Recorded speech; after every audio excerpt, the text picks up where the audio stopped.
Well, as you can see, I've calculated all probable eigenvalues based on the bracket metric.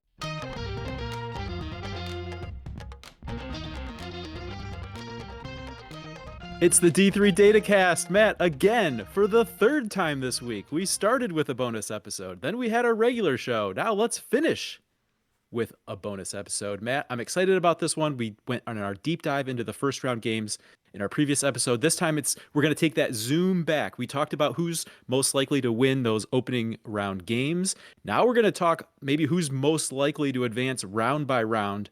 But before we get into that, Matthew, I wanted to highlight a couple other things going around the Division III basketball community, of course. With a college basketball tournament, bracket challenges, bracket contests are kind of a popular thing. We have that at the Division III level thanks to D3 Direct. D3 Direct is running a bracket challenge. We have a link down in the show notes. If you don't want to go onto Twitter and find D3 Direct, or you're not on social media, we've got that direct link down there. But, Carl Barkley's doing a great job there with D3 Direct. Even aside from the bracket challenge, recommend a follow for @D3 Direct on Twitter. Matt, D3 Direct has like 10,000 more Twitter followers than we do, so I think they're definitely doing something right over there. Yeah, a lot of good stuff going on there. Speaking of good stuff going on, Matt, wanted to point out I'm really looking forward to getting a chance to listen to a QCast episode that's about to drop here.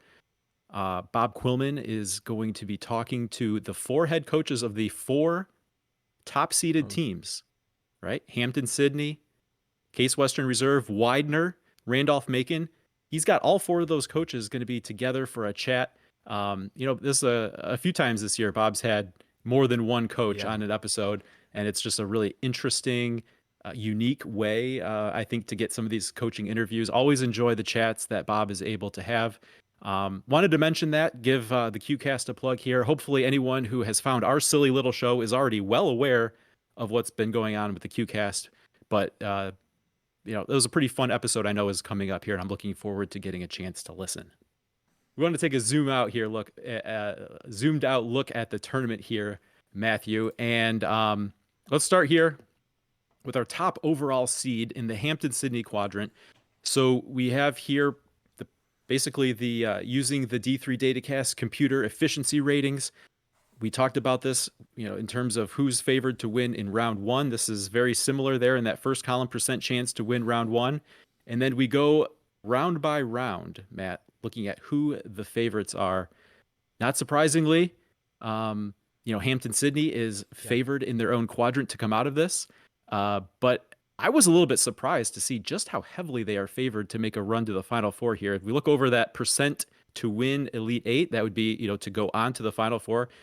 The computer gives Hampton-Sydney an overall chance of 61% or 61.9% to emerge from this quadrant and represent it in the Final Four. Yeah, it's really no surprise to see the number 1 overall seed being one of the top favorites in the whole bracket, right? They've earned it by playing well all season long. We expect Hampton-Sydney. But yeah, you can see here, it's always kind of shocking to me how overwhelming the favorites sometimes are. I think we saw this with Randolph-Macon a couple years back. I think even last year they were a heavy favorite, even though they ended up getting knocked off in the second weekend.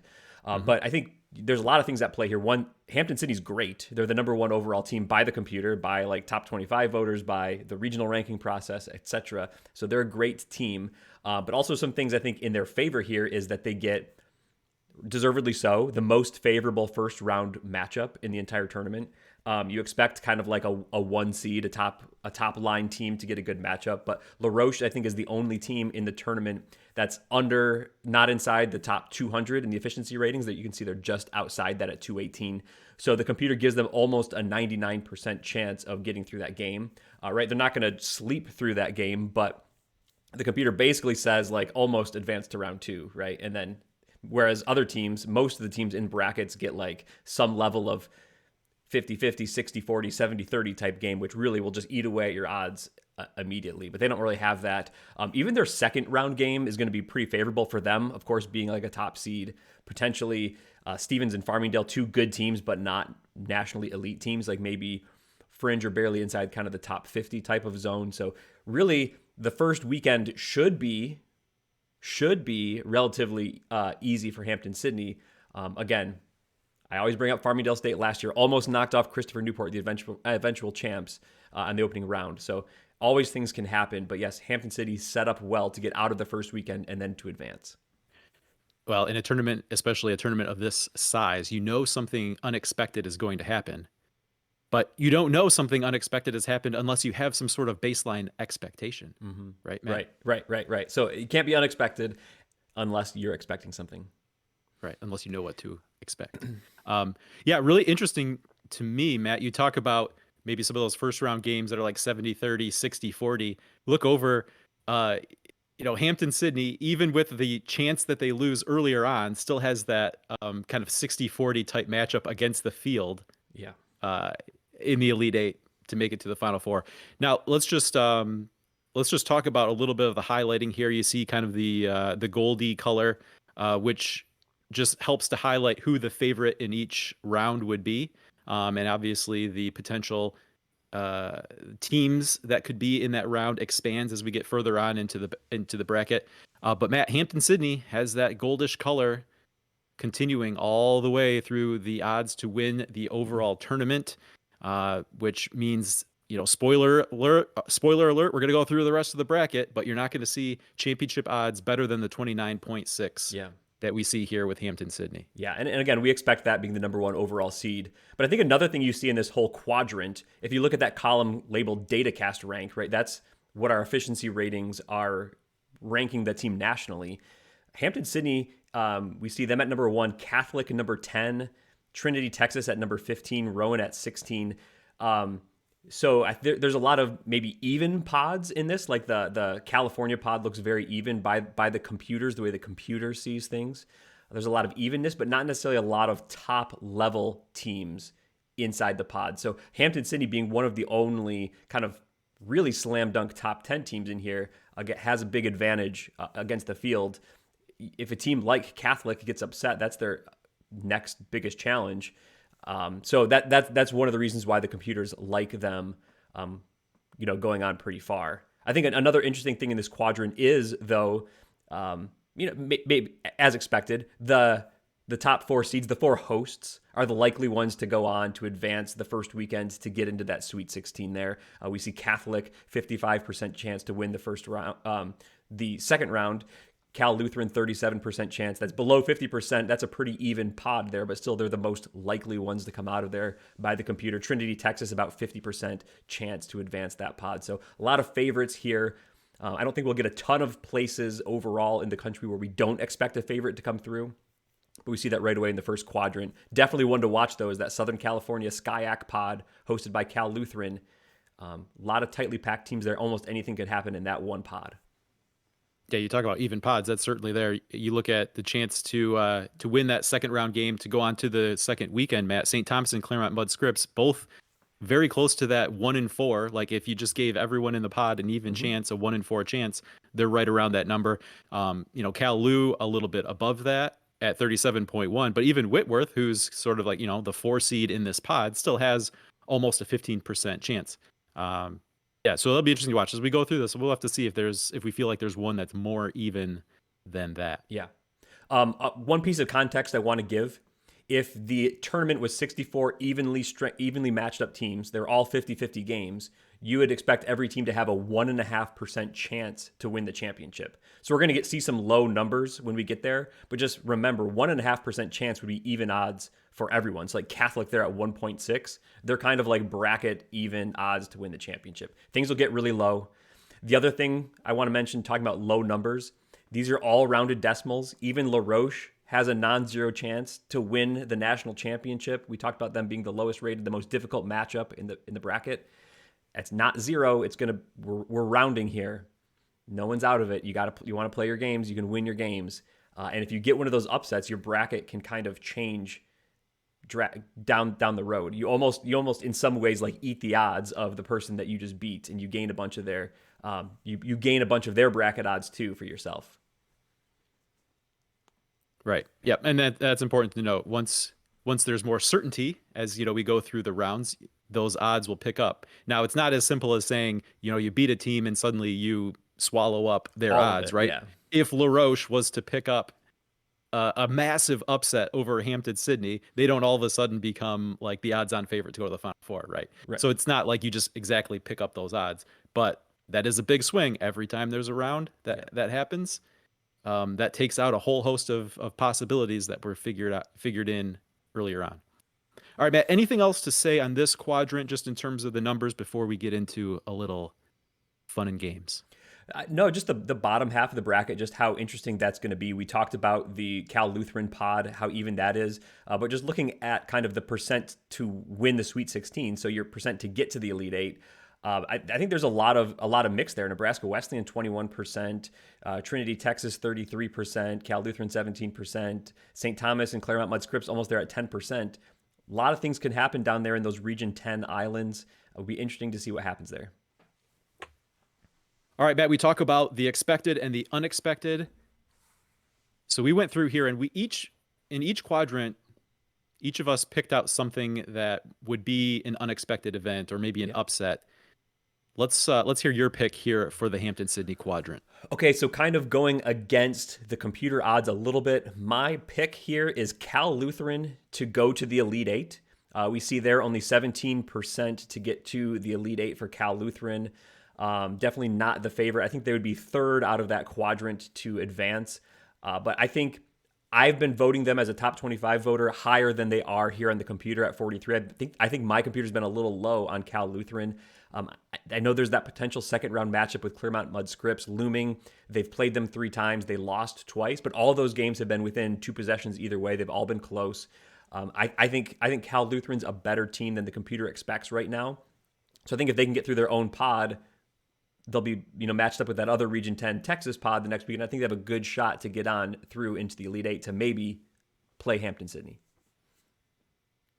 I like it. All right, my pick here, Matt, is Carnegie Mellon to the Sweet 16. Wow. All right, so we see they're in the percent to win second round there, under 10%. Matt, Carnegie Mellon's a team that we talked about a few times in previous episodes. We had them in our weekly pick slate. And I picked this one out just because I have a hard time seeing Carnegie Mellon as like a 70-30 underdog to Rowan. Even if you want to say the UAA is overrated, these are the type of games that Carnegie Mellon's been playing all throughout conference season. They're tested in the UAA. I just don't peg them as heavy as heavy underdogs as they appear here. If they can get past Rowan, they can also get past Catholic. Yeah. So if I'm filling out a bracket, I don't know that I'm taking Carnegie Mellon to the Sweet 16, but I like their odds at something higher than 10%, certainly. Yeah, that would be definitely, you're in your March Madness pool. I think that's definitely one you pick to try to buck the trend a little bit and get yourself 2 rounds. And I think you're right. I think in my mind, those are closer to 50-50 games than the computer's going to say a 70-30 game there right in the first round with Rowan. Let's move on to the Widener quadrant, Matt. We talked about what it looks like for Hampton-Sydney to be the top seed in their quadrant. Widener similarly, overwhelming favorites in round 1, but not as huge numbers as we get, further to the right there. Still the favorite to win in the Sweet 16, but in like a sectional final to go on to the Final Four, actually, we see Keene State here emerge as a favorite with a 30% chance compared to just 21.8% for Widener. Yeah, we definitely see a little bit more of a mix here. Still all of the favorites, I think, getting through to the Sweet 16. But then, Keene State a little bit underseeded compared to Widener, favored to go on. Still very close. Still pretty tight between the two. I will say this Widener pod is one of the strongest 2 pods, the strongest half, or not pods, quadrants in the bracket. You can see just efficiency ranks here compared to what we saw on the previous screen. Widener at 6, DeSales at 9, Oswego State at 8, Keene State at 4, Guilford at 5. That's a lot more top 10 type quality than we had at Hampton-Sydney. No number 1 Hampton-Sydney team, but we have a bunch of good teams. It's going to make it for more of an even bracket, I think. A little bit more of anything can happen. But interesting to see Keene State as the actual favorite from this quadrant to get into the Final Four, not Widener up at the top. Anything else that really sticks out to you, Matt, or do you think we should just on this one jump right into where we think some of the unexpected might happen? Yeah, I'll spoil some of my unexpected. Well, let's just get into the unexpected here for now. Yeah, then we can follow up with anything else interesting. Okay. Um, so Sounds good. I guess I go first. Yeah. So my unexpected is Williams to the Sweet 16. I think what are the odds here? Just under 16%. Definitely third out of that pod from DeSales, Williams, Oswego State, and Babson. Here's kind of where I stand on that pod. I'm not convinced, based on the schedules we've seen DeSales play and Oswego State play. I just am still a little bit unsure on how good they are. The computers like them, but largely because they've beaten teams they're supposed to beat by large margins. And I think that's a way to show that you're good. But at some point, you're going to have to prove it against top teams. Zach, I think if I have this right, I looked at the Massey ratings.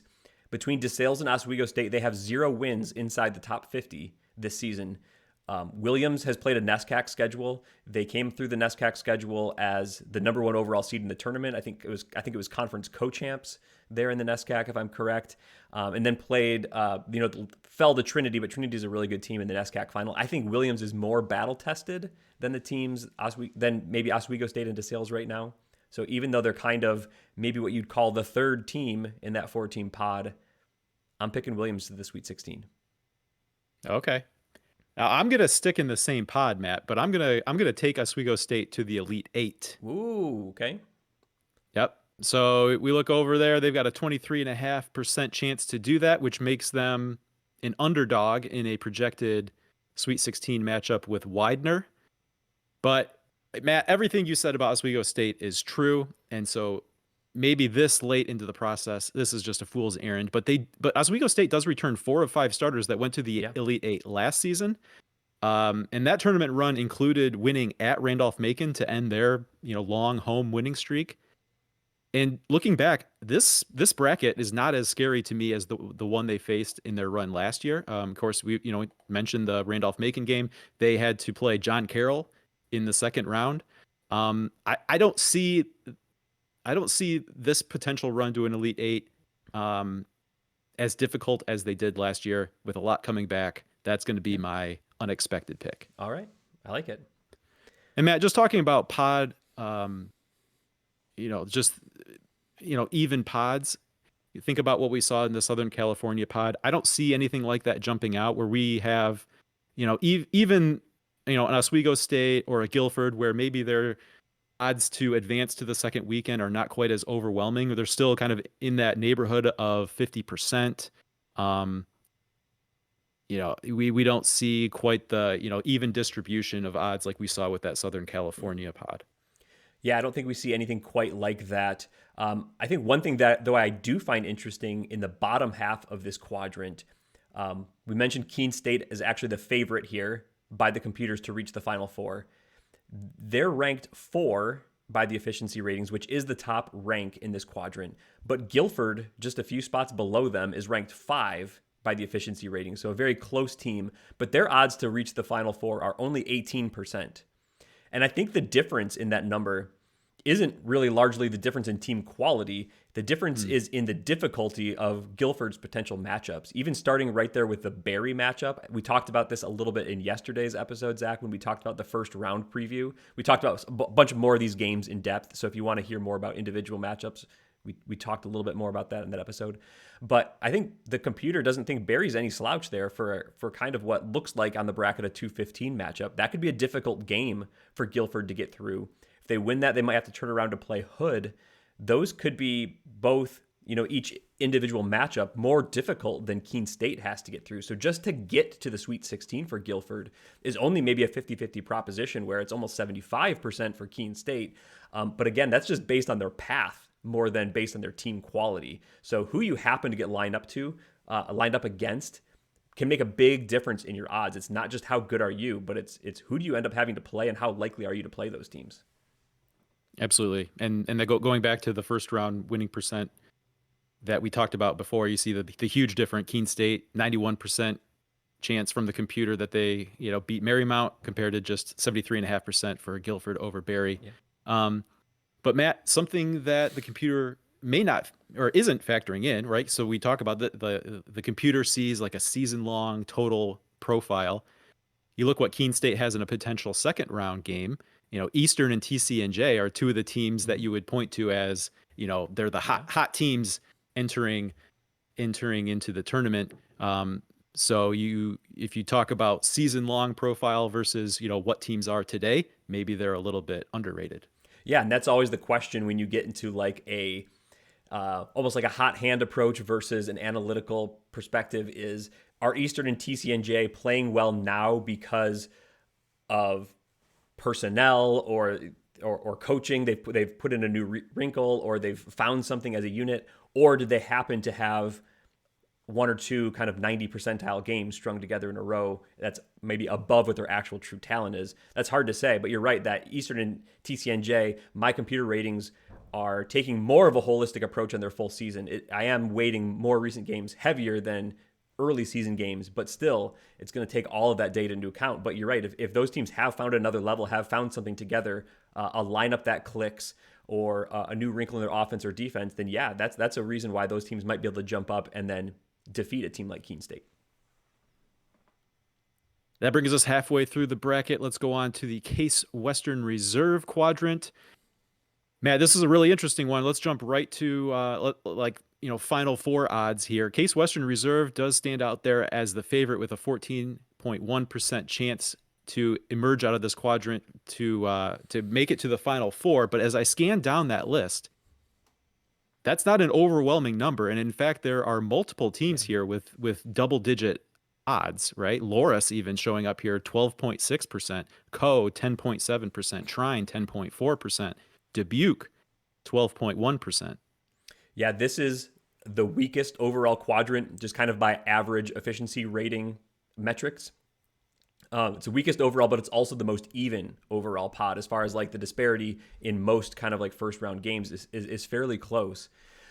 This is also, I think, the quadrant that's the most geographically difficult. There's kind of only really one way to put these teams together, and it's kind of like this way. You could maybe flip around a few matchups, but just to get teams from Iowa, Minnesota, Wisconsin together in the geography, there's only so many ways you can do that. So yeah, but you're right. This is one thing that stands out about this. If you look at, for instance, percent chance to win Sweet 16, there's a bunch of teams that are like in that 22-25% chance range. It's just almost complete coin flips. Is it Platteville? Is it Loras? Is it Case? Or down below, is it Trine? Is it Co? Is it Dubuque? Is it Wash U? Like bunch of even matchups. Whoever gets to the sectional, it's going to be an anyone's game again to get to the Final Four.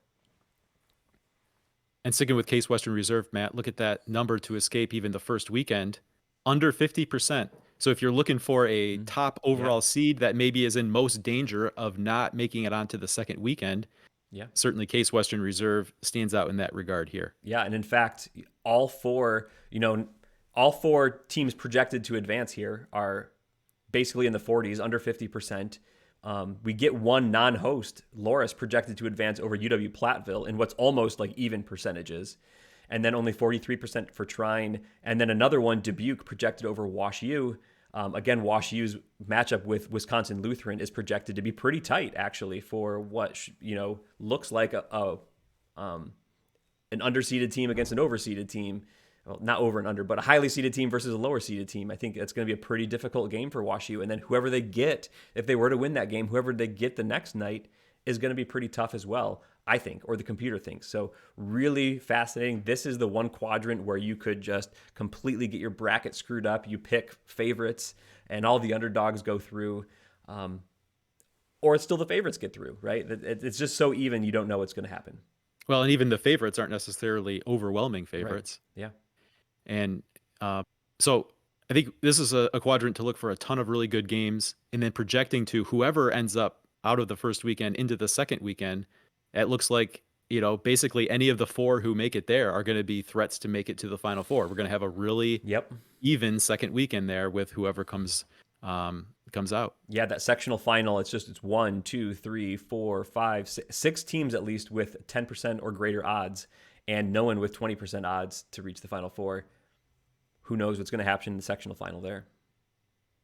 So it's wide open, Matt, but you go all the way to the to the side there. And even if whoever emerges, exactly picks up all of the cumulative points here in terms of odds to win the championship, it's unlikely, it seems, or at least the computer sees it as unlikely that our national champion comes from this quadrant.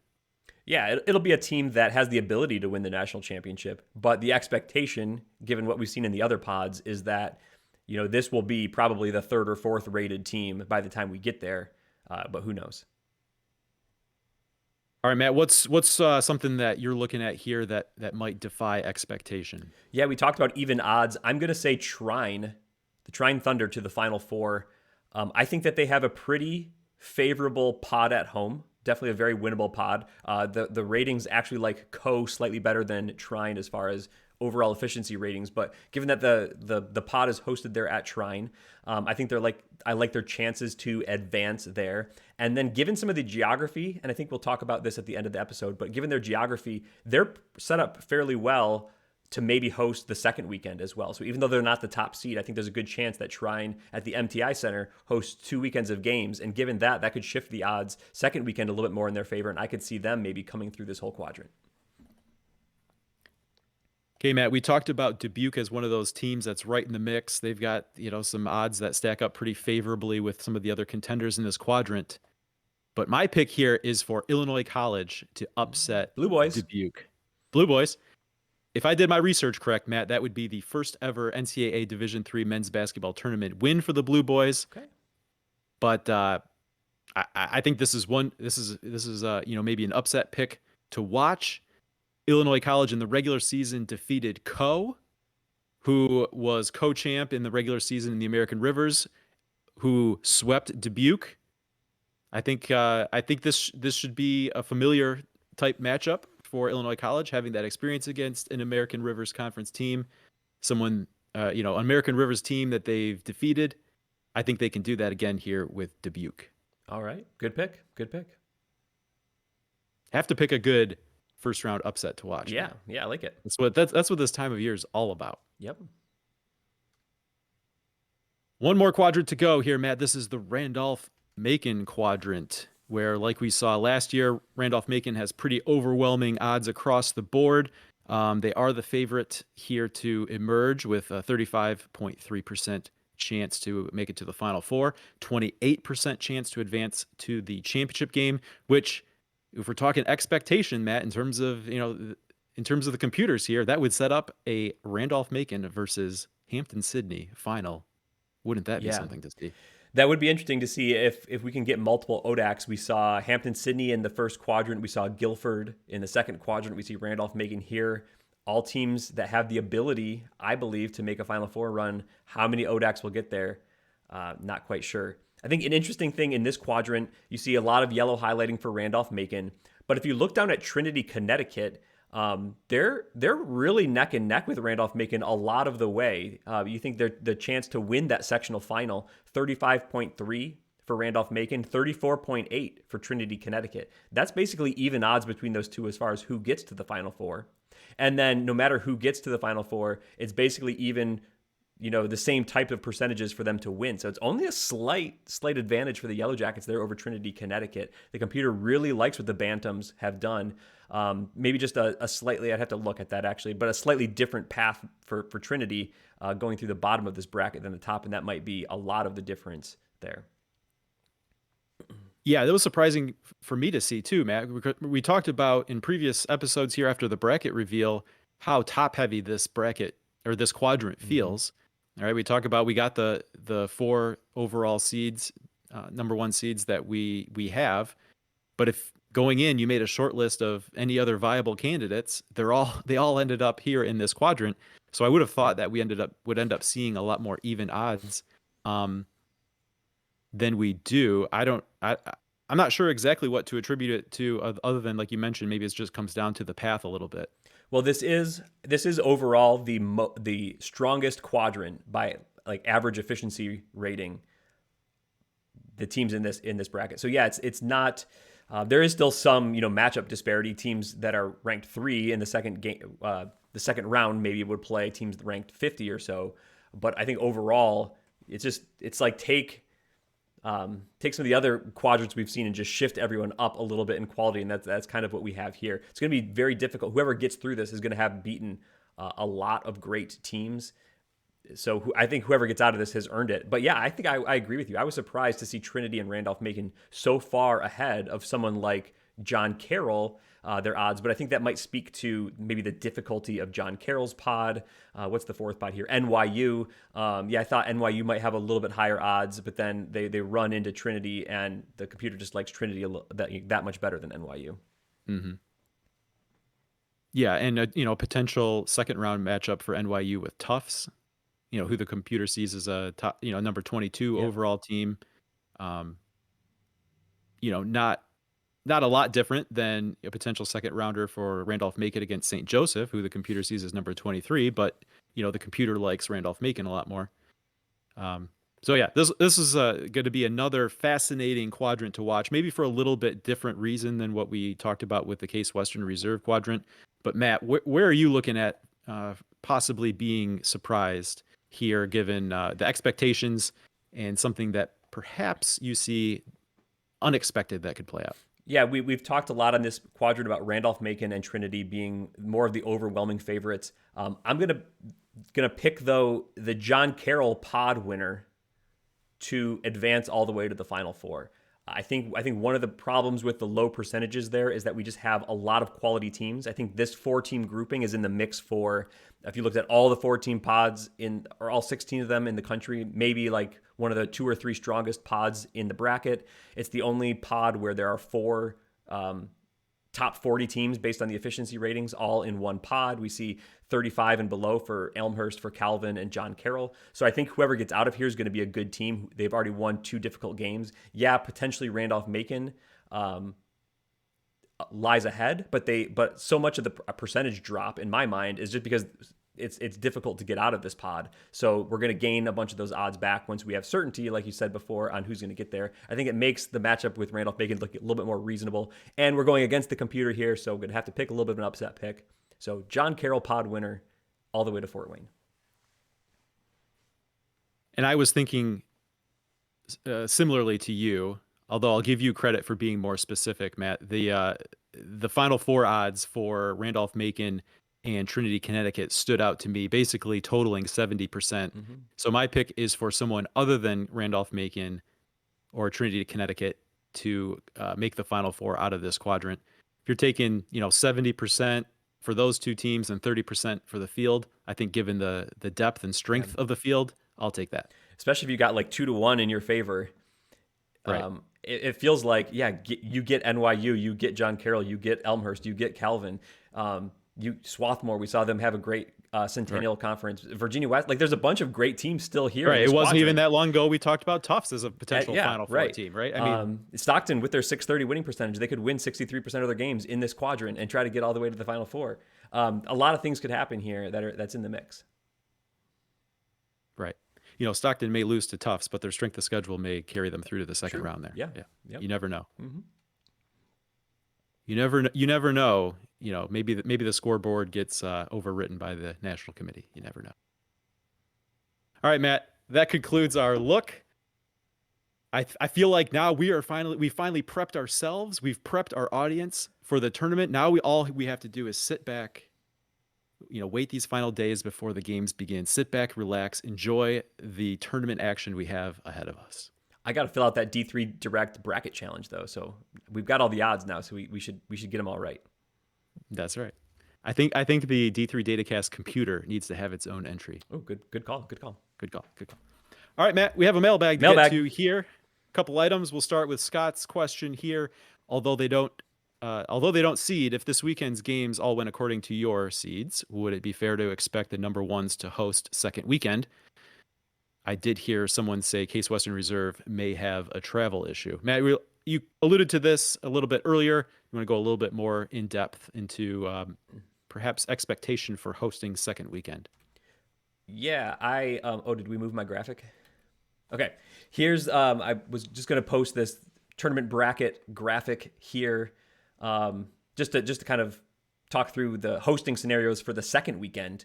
I think let's just say all the favorites go through. So they're the ones highlighted here. So in the first quadrant, Hampton-Sydney, Catholic, Cal Lutheran, and Trinity, Texas. Of course, Trinity, Texas, and Cal Lutheran would probably have to fly from Texas and California somewhere, but those would all go to Hampton-Sydney. Catholic would bust there. The top seed would get priority, so Hampton-Sydney would host.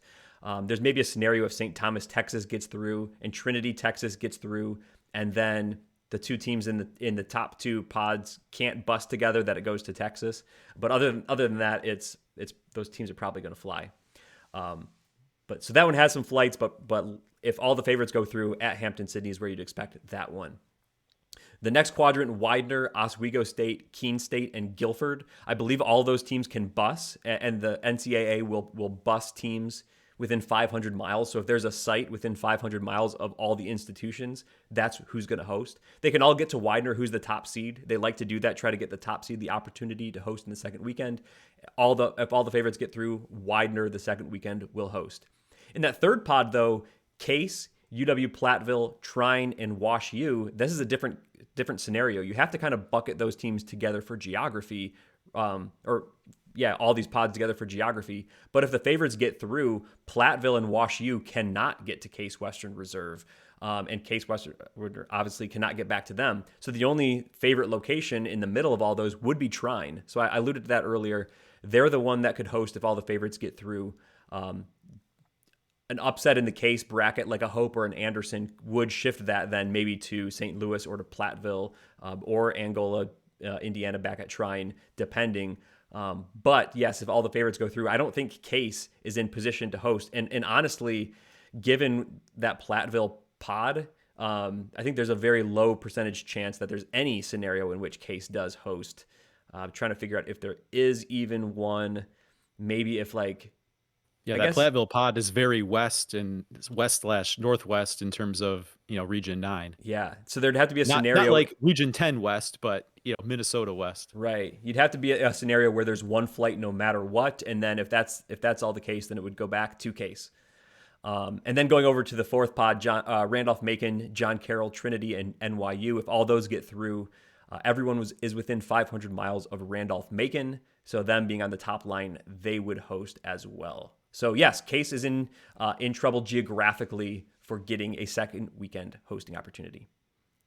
That's an interesting look ahead, Matt, because there are people out there who would tell you or try to make you believe that Region 10 is the only place where a deserving host might lose out because of geography. But the way this is set up, that scenario is very likely should Case Western Reserve emerge out of the opening weekend. Yep.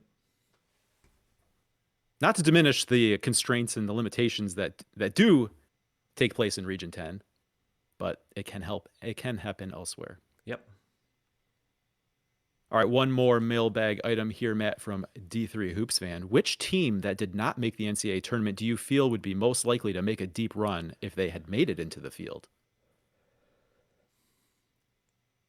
Do you have an answer? I'm trying to make one up on the spot. I mean, I think it makes sense to think about the teams that most likely were, kind of first four out.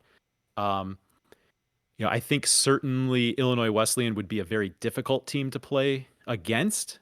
They would be a difficult matchup for a lot of teams. But I think my answer might lean a little bit more towards Mount Union, right? Who have Colin Gurley's still there. Christian Parker's still there from that Final Four team a year ago. Now, obviously, I think the loss of Jeffrey Mansfield hurt them a lot this year. They clearly were not the same team they were a year ago. But it's also not like they lost everyone from that team. So I think maybe Mount Union would be where I lean. Yeah, I was gonna probably jump in with a Mount Union answer, most likely because we just saw them last year in the Final Four, and as you said, a bunch of those faces are back. They haven't performed at that level this season, although they were quite good. They're a team we saw last episode. I put in my top 25 even at the end. There, Illinois Wesleyan, another one of those teams I put in my top 25. I think they're playing at that caliber. They're a tournament caliber team that didn't have the metrics to get in at the end, or we're in that kind of first four conversation. They couldn't get unfortunately the 630 winning percentage. But those are the types of teams that could have competed. In, Matt. Getting in becomes tough if you win too many games. That's true. That's very true. But they're the types of team that you could put in one of these pods, right? Like you replace Illinois College with Illinois Wesleyan, and can they win that pod? Right? Sure. Definitely. You put Mount Union in the Case Western Reserve pod, and can they win that pod? Like, probably. Like, I don't know that they will, but they can win that. And once you're into the second weekend, then of course, who knows? So I would go to those two teams. Again, I thought they were probably the two best overall teams that didn't make the tournament. So I think that they would have a good chance competing.